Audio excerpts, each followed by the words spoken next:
नमस्कार. मी उदगीर तहसीलदार. उदगीर तालुक्यातील सर्व पालक, विद्यार्थी यांना माझं नम्र निवेदन आहे.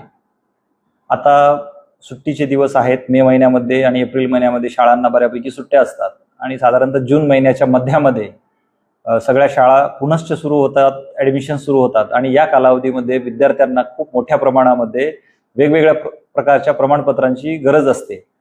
तर विशेषतः उत्पन्नाचं प्रमाणपत्र असेल, रहिवासी प्रमाणपत्र असेल, जातीचं प्रमाणपत्र, नॉन क्रिमिलियर असेल आणि इतर शेतकरी असल्याचा दाखला, अल्पभूधारक असल्याचा दाखला वगैरे. तर या सगळ्या प्रकारच्या प्रमाणपत्रांची विद्यार्थ्यांना त्या त्या कोर्सेसला ॲडमिशन घेण्यासाठी किंवा त्या त्या वर्गांमध्ये ॲडमिशन घेण्यासाठी नितांत गरज असते. बऱ्याचदा ह्या छोट्या प्रमाणपत्रामुळे त्या विद्यार्थ्याचं ॲडमिशनची संधी सुद्धा हुकते. माझं या माध्यमातून आपल्या सर्वांना निवेदन आहे की आपण हा जो महिना आहे, एप्रिल महिना आहे आणि पुढचा मे महिना पूर्ण, या दीड महिन्यामध्ये आपण सर्वांनी आपल्याला आवश्यक असलेले जे जे प्रमाणपत्र आहेत ते आत्ताच काढून घ्यावेत, जेणेकरून जून महिन्यामध्ये गर्दीचे जे दिवस होणार आहेत आमच्याकडे आणि आपल्याला प्रमाणपत्र मिळण्यामध्ये जो उशीर होणार आहे तो टाळता येईल. विशेषतः जून महिन्यामध्ये शेतीची कामं सुरू होतात. आपल्याकडे साधारणतः सर्व आपण शेतकरी पुत्र आहोत किंवा शेतकऱ्यांची मुलं आहोत.